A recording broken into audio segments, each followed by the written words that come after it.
नमस्कार, मी श्वेता अंकले. तरुण भारतच्या न्यूज बुलेटिनमध्ये आपल्या सर्वांचे स्वागत. आता पाहूयात ठळक घडामोडी.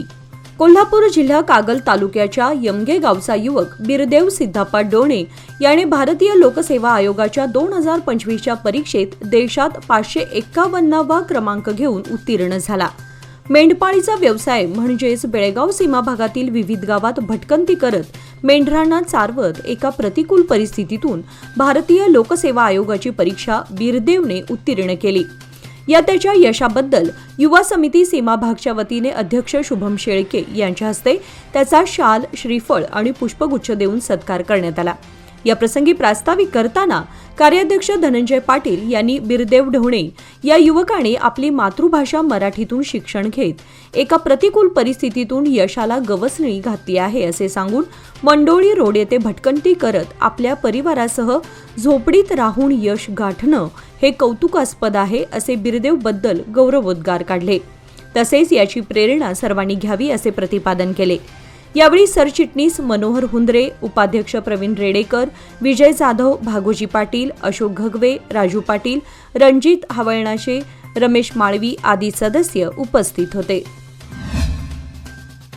बेळगाव अनगोळ येथे सुरू असलेल्या अखंड गाथा पारायण सोहळ्याच्या दरम्यान आज गुरुवार दिनांक 24 एप्रिल रोजी भाविकांना जगद्गुरू संतश्रेष्ठ श्री तुकाराम महाराजांच्या पादुकांचे दिव्य दर्शन लाभले. या पारायण आणि कीर्तन सोहळ्यास उपस्थित असणाऱ्या सर्व भाविकांनी याचा लाभ घेतला. 8 दिवसीय सुरू असलेल्या या भव्य दिव्य अशा पारायण सोहळ्याला संत श्रेष्ठांची मांदियाळी आपल्या नित्य भजन, कीर्तन आणि पारायणाने उपस्थित वारकरी आणि बेळगावकरांना आपल्या अमोघ वाणीने तृप्त करत आहेत. या परिसरात घालण्यात आलेल्या भव्य अशा सुसज्ज शामियानामध्ये असंख्य हजारो भाविकांची बसण्याची सोय करण्यात आली आहे. मंगळवारी जम्मू काश्मीरमध्ये झालेल्या पहलगाम येथील दहशतवादी हल्ल्यात मरण पावलेल्या पर्यटकांना श्रद्धांजली वाहण्यासाठी शोकसभा आयोजित करण्यात आली होती. यावेळी गोवा काँग्रेस तसेच खानापूरच्या माजी आमदार तथा AICC सचिव डॉक्टर अंजलीताई हेमंत निंबाळकर यांनी मृतांप्रती आपल्या सद्भावना व्यक्त करून मेणबत्त्या पेटवल्या आणि श्रद्धांजली वाहिली. या दरम्यान दहशतवाद्यांनी केलेल्या या भ्याड हल्ल्याचा उपस्थितांनी निषेध व्यक्त केला. जम्मू काश्मीरच्या पहलगाम येथील बैसनूर खोऱ्यामध्ये भीषण दहशतवादी संघटनेतर्फे झालेल्या हल्ल्यात 28 भारतीय हिंदू पर्यटकांची गोळ्या घालून भीषण हत्या करण्यात आली. याचे तीव्र पडसाद संपूर्ण भारत देशामध्ये तसेच भारतीयांच्या मनात उमटलेत. एक सामाजिक संघटना म्हणून जॉईंट्स मेनतर्फे बुधवार दिनांक 23 एप्रिल रोजी सायंकाळी 7 वाजता हुतात्मा चौक बेळगाव येथे जॉईंट्स पदाधिकारी, सभासद व इतर नागरिकांच्या उपस्थितीत या भ्याड दहशतवादी हल्ल्याचा तीव्र निषेध करण्यात आला. या प्रसंगी जॉईंट्स अध्यक्ष यल्लाप्पा पाटील, सेक्रेटरी मुकुंद महागावकर, खजिनदार मधु बेळगावकर, उपाध्यक्ष लक्ष्मण शिंदे, सुनील भोसले व हुतात्मा चौक प्रभागाचे नगरसेवक सौंदत्ती यांची आवेशपूर्वक भाषणे झाली. प्रत्येकाने तीव्र निषेध व्यक्त करून पाकिस्तान मुर्दाबाद अशा दणदणीत घोषणा दिल्या. यावेळी जायंट्सचे सुनील मुदकेकर, अरुण काळे, अरविंद देशपांडे, राहुल बेलवलकर, दिगंबर किल्लेकर, अजित कोकणे आदी सदस्य उपस्थित होते. येळ्ळूर येथे येळ्ळूर कुस्तीगीर संघटना आयोजित कलमेश्वर, श्री चांगळेश्वरी व महालक्ष्मी देवीच्या वाढदिवसानिमित्त लोकमान्य कोऑपरेटिव्ह सोसायटी पुरस्कृत आंतरराष्ट्रीय कुस्ती मैदानाचे आयोजन आज गुरुवार दिनांक 24 रोजी येळ्ळूर महाराष्ट्र मैदानात आयोजित करण्यात आले होते. भारताचा अव्वल मल्ल महान भारत केसरी शेरा पंजाब विरुद्ध इराणचा आंतरराष्ट्रीय मल्ल मिर्झा इराण यांच्यात प्रथमच बेळगावात कुस्ती होणार आहे. यासाठी महाराष्ट्र मैदान सज्ज झालंय. जवळपास 50,000हून अधिक कुस्ती शौकीनांची बसण्याची सोय करण्यात आली आहे. या मैदानात दुसऱ्या क्रमांकाची कुस्ती रुस्तुमे हिंद व डबल महाराष्ट्र केसरी सिकंदर शेख व भारत केसरी अमीन बिनिया जम्मू काश्मीर यांच्यात होईल. तिसऱ्या क्रमांकाची कुस्ती आंतरराष्ट्रीय क्रीडा संकुलन पुणेचा शिवा महाराष्ट्र उर्फ रवी चव्हाण विरुद्ध भारत केसरी हरियाणाचा रोहित हरियाणा यांच्यात, चौथ्या क्रमांकाची कुस्ती UP केसरी राजू मलंगा हरियाणा व डबल कर्नाटक केसरी कार्तिक काटे यांच्यात रंगणार आहे. या कुस्तीचे थेट प्रसारण तरुण भारत न्यूज या YouTube चॅनलद्वारे करण्यात आल्याने कुस्ती शौकीनांना आपल्या मोबाईलवर ही चुरशीची कुस्ती पाहण्याची सोय झाली आहे. अक्कलकोट येथील श्री स्वामी समर्थ महाराजांचे नातू यांचे बेळगावात आगमन झाल्यानंतर समर्थनगरमध्ये भक्तिमय वातावरण निर्माण झाले होते।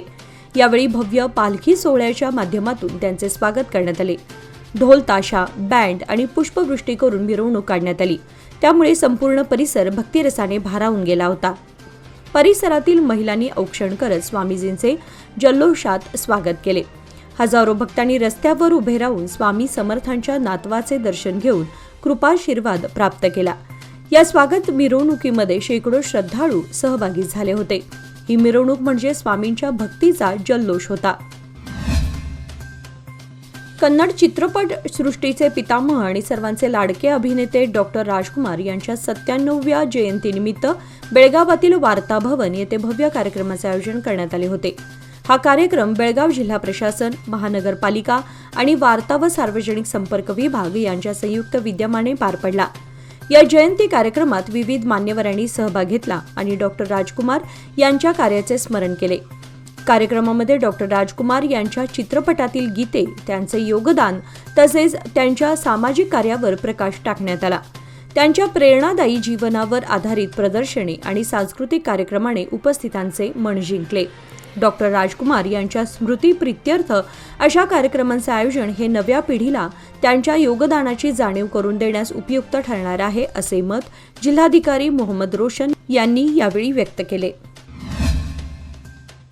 इंडियन डेंटल असोसिएशन व समर्थ महिला मंडळ यांच्या संयुक्त विद्यमाने समर्थ सोसायटी लक्ष्मीनगर हिंडलगा येथे मोफत मौखिक आरोग्य जागृती व तपासणी करण्यात आली। यावेळी मराठा मंडळ डेंटल कॉलेजच्या doctor Sai Chandni, doctor Nitin Sharma, doctor Netra Sabnis व त्यांच्या सहकाऱ्यांनी उत्तमरित्या मौखिक आरोग्य जागृती व तपासणी कार्य केले। महिला मंडळाच्या अध्यक्षा नीला पाटणेकर यांनी स्वागत व आभार प्रदर्शन केले। या कार्यासाठी मंडळाच्या भगिनींनी विशेष परिश्रम घेतले। समर्थ सोसायटी व लक्ष्मीनगर परिसरातील रहिवाशांनी या योजनेचा लाभ घेतला। बेळगाव शहरातील समर्थनगरच्या मुख्य प्रवेशद्वारावरच कचऱ्याचे ढिगारे साचल्याने नागरिकांमध्ये संतापाची लाट उसळली आहे। विशेष म्हणजे महापालिकेने येथे कचरा टाकू नये असा फलक लावलेला असतानाही सर्रासपणे या ठिकाणी कचरा टाकला जात असल्याचं चित्र दिसून येतं। या कचऱ्यामुळे परिसरात दुर्गंधी पसरली असून आरोग्याचा प्रश्न निर्माण झालाय। स्थानिक नागरिकांनी या संदर्भात महापालिकेकडे तक्रारी नोंदवल्या असल्या तरी अद्याप कोणतीही ठोस कारवाई झालेली नाही। प्रवेशद्वार हे कोणत्याही भागाचे मुख्य प्रतिनिधित्व करणारे प्रमुख स्थान असते, मात्र समर्थनगर सारख्या प्रतिष्ठित भागामध्ये अशा प्रकारची अस्वच्छता असणं म्हणजे हे दुर्दैवी असल्याचं मत नागरिक व्यक्त करत आहेत।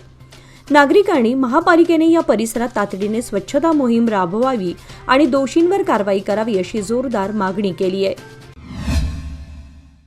जम्मू काश्मीरमधील पहलगाम येथे मंगळवारी पर्यटकांना लक्ष्य करून झालेल्या भयंकर दहशतवादी हल्ल्याचा बेळगाव तालुक्यातील बाळेकुंद्री खुर्द येथील ग्रामस्थांनी बुधवारी सायंकाळी कॅन्डल मोर्चा काढून तीव्र शब्दात निषेध व्यक्त करत दुखवटा व्यक्त केला।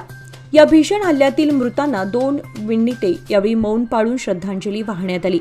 बुधवारी सायंकाळच्या सुमारास बाळेकुंद्री खुर्द येथील श्री हनुमान मंदिर परिसरात सर्व ग्रामस्थ एकत्र येत पेठ गल्ली ते गावच्या बस स्टँड जवळील छत्रपती शिवाजी चौकापर्यंत कॅन्डल मार्चचे आयोजन करून शोकसभा घेण्यात आली। या दरम्यान ग्रामस्थांनी हनुमान मंदिराच्या प्रांगणात 2 मिनिटे स्तब्ध राहून या हल्ल्यात बळी पडलेल्या पीडितांना आपली श्रद्धांजली वाहिली। या प्रसंगी बाळेकुंद्री खुर्द ग्रामपंचायत सदस्य युवराज जाधव यांनी काश्मीरमधील पहलगाम येथे भारतीय पर्यटकांवर दहशतवाद्यांनी केलेल्या या भ्याड कृत्याचा तीव्र शब्दात निषेध व्यक्त केला। दहशतवाद्यांनी तेथे असलेल्या पर्यटकांना त्यांचा धर्म विचारून त्यांच्यावर गोळ्या झाडल्या।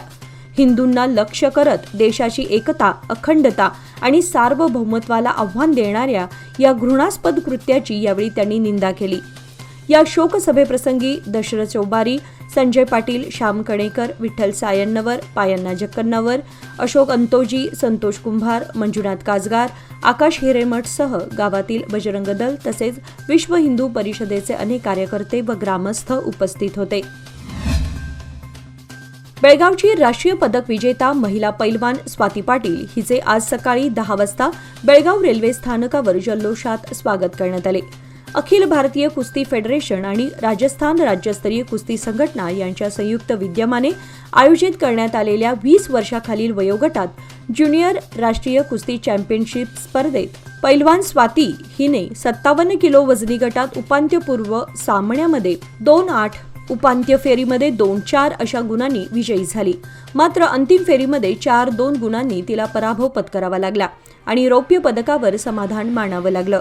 तिचे बेळगावात आगमन होताच रेल्वे स्थानकावर तिचा फेटा बांधून भव्य स्वागत करण्यात आले. पैलवान स्वाती ही BK कॉलेजची विद्यार्थिनी असून बेळगावच्या स्पोर्ट्स हॉस्टेलची ती उदयोन्मुख कुस्तीपटू आहे. हिच्या या यशाबद्दल तिचे सर्वत्र कौतुक होत आहे. स्वाती पाटील हिला NIS कुस्ती प्रशिक्षक स्मिता पाटील आणि प्रशिक्षक मंजुनाथ मादार यांचे मार्गदर्शन लाभत आहे. निपाणी तालुक्यातील कारदगा गावाजवळील शेतकऱ्यांनी दूधगंगा नदीत पाणी सोडण्याची मागणी करत तीव्र आंदोलन छेडले आहे. करदगा भोळा बंधाऱ्याच्या दरवाजांवर दरवाजे बसवून पाणी अडवण्यात आलं असून काळंबावाडी धरणातून दूधगंगा नदीत पाणी सोडण्याची मागणी शेतकऱ्यांनी केली आहे. सध्या वाढत्या उष्णतेमुळे वेदगंगा आणि दूधगंगा नद्यांमध्ये पाण्याची कमतरता जाणवत आहे, ज्यामुळे शेतीसाठी आणि पिण्याच्या पाण्यासाठी संकट निर्माण झालंय.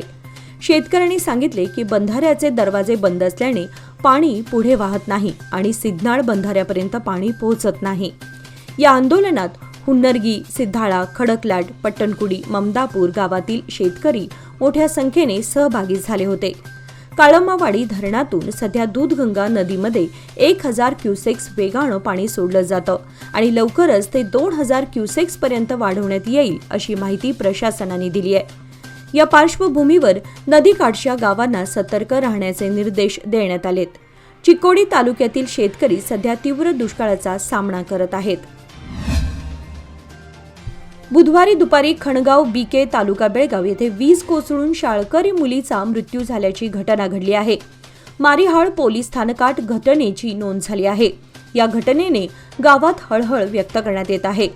अक्सा मेहबूब जमादार वय 14 असं त्या दुर्दैवी मुलीचं नाव आहे. शाळेला सुट्टी असल्यानं आई वडिलांसमवेत ती शेताला गेली होती. शेतीची कामे आटोपून घरी परतताना सायंकाळी 4 वाजण्याच्या सुमारास ही घटना घडली आहे. ही घटना घडली त्यावेळी अक्सासोबत तिची आईही होती. या घटनेसंबंधी माहिती देताना वडील मेहबूब जमादार म्हणाले की आपण बैलगाडीतून घरी येत होतो. अक्सालाही बैलगाडीत बसण्यास सांगितले. आपण आईसोबत चालत येणार असल्याचं सांगून पाय वाटेने अक्सा येत होती. त्यावेळी विजांच्या कडकडाटासह पावसाला सुरुवात झाली. वीज कोसळून आपल्या मुलीचा मृत्यू झाला. अक्साला वाचवण्यासाठी प्रयत्न झाले. तिला तातडीने सिव्हिल हॉस्पिटलमध्ये हलवण्यात आले. त्याआधीच तिचा मृत्यू झाल्याचं डॉक्टरांनी सांगितलं. खडकलाटसह परिसरात बुधवार सायंकाळी विजेच्या कडकडाट आणि वादळी वाऱ्यासह वळीवाच्या पावसाने हजेरी लावली. यामुळे अनेक ठिकाणी घरावरील पत्रे उडून जाऊन अनेकांचे संसार उघड्यावर पडले, तर अनेक ठिकाणी झाडे उन्मळून पडण्याचा प्रकार घडला आहे. अनेक गोठ्यांवरील पत्र्याचे शेड जमीनदोस्त झाल्याचंही दिसून आलं. गेल्या 8-10 दिवसांपासून परिसरात उष्णतेमध्ये प्रचंड वाढ झाली होती. त्यामुळे दिवसभर नागरिक हैराण होत होते. प्रचंड उन्हामुळे दुपारच्या वेळी सर्वत्र शांतता पाहायला मिळत होती. बुधवारी सायंकाळी विजेच्या कडकडाटासह दमदार पावसाने हजेरी लावली. यामुळे वातावरणात संपूर्णतः गारवा पसरला. पण या पावसाबरोबरच वादळी वाऱ्यानंही हजेरी लावल्यानं अनेक घरावरील पत्रे आणि कौले उडून गेले आहेत. त्यामध्ये येथील राजश्री सत्यापतराळ यांच्या घरावरील व म्हैशीच्या गोठ्यावरील पत्रे उडून जाऊन घरातील संसारोपयोगी साहित्य व धान्य भिजून नुकसान झाले. तसेच येथील नागाप्पा छायाप्पा करगार यांच्या जनावरांच्या गोठ्यावरील सिमेंटची पत्रे उडून राहत्या घरावर पडल्याने जनावरांचा गोठा व राहत्या घरावरील देखील पत्रे फुटून त्याचंही मोठ्या प्रमाणात नुकसान झालंय. जम्मू काश्मीर येथील पहलगाममधील भ्याड हल्ल्याचा सर्वत्र निषेध होत आहे. निपाणीत श्रीराम सेना हिंदुस्थान यांच्या वतीने गुरुवारी मोर्चा काढून निषेध व्यक्त करत तहसीलदार कार्यालयात निवेदन देण्यात आले. सकाळी जुना PB रोडवरील राम मंदिर येथे संघटनेचे कार्यकर्ते जमल्यानंतर संघटनेचे चिकोडी जिल्हाध्यक्ष ॲडव्होकेट निलेश हत्ती यांच्या नेतृत्वाखाली तहसीलदार कार्यालयापर्यंत मोर्चा काढण्यात आला. यावेळी भ्याड हल्ला आणि दहशतवाद्यांविरोधात तीव्र घोषणाबाजी करण्यात आली. यानंतर तहसीलदारांमार्फत केंद्र सरकारला निवेदन पाठवून देण्यात आले. पहलगाम येथे पर्यटकांवर दहशतवाद्यांनी केलेल्या हल्ल्यात अनेक निष्पापांना आपला जीव गमवावा लागला. सदर पाकिस्तानी दहशतवाद्यांना कंठस्नान घालावे अशी मागणी संकेश्वर येथे काढण्यात आलेल्या निषेध मोर्चामध्ये करण्यात आली. सदर मागणीचे निवेदन उपतहसीलदार CA पाटील यांना देण्यात आले. याप्रसंगी बोलताना भगवा रक्षक संघटनेचे जयप्रकाश सावंत म्हणाले की पहलगाम हे सुंदर पर्यटन स्थळ आहे. या ठिकाणी देशातील विविध कानाकोपऱ्यातून पर्यटनाचा आनंद घेण्यासाठी जात असतात. अशा या पर्यटकांवर मंगळवारी दहशतवाद्यांनी गोळीबार केला. यात अनेक पर्यटकांना जीव गमवावा लागला. या प्रकरणी सरकारने कारवाई करताना पाकिस्तानला अद्दल घडवावी अशी मागणी केली. गत सप्ताहापासून हुलकावणी देणाऱ्या वळीव पावसाने बुधवारी येडूरसह परिसराला तासभर झोडपून काढले. विजेच्या कडकडाटासह गारांचा वर्षावही झाला. या पावसामुळे परिसरात पाणीच पाणी झाले होते. परिणामी ऊस पिकासह खरीप पेरणीपूर्व मशागती कामांसाठी सदर पाऊस पोषक ठरला असल्यानं शेतकरी वर्गातून समाधान व्यक्त होत आहे. तर उडीद कापणी व मळणी कामामध्ये व्यत्यय आल्याचं दिसून आलं. यामुळे उत्पादकांची तारांबळ उडाली होती. याचबरोबर आजचे बातमीपत्र इथे संपले. अधिक माहिती आणि ताज्या घडामोडींसाठी पाहत रहा तरुण भारत न्यूज चॅनल. तसेच आमच्या चॅनलला लाईक, शेअर आणि सबस्क्राईब करायला विसरू नका. आणि विश्वासार्ह बातम्यांसाठी दररोज वाचा दैनिक तरुण भारत. धन्यवाद.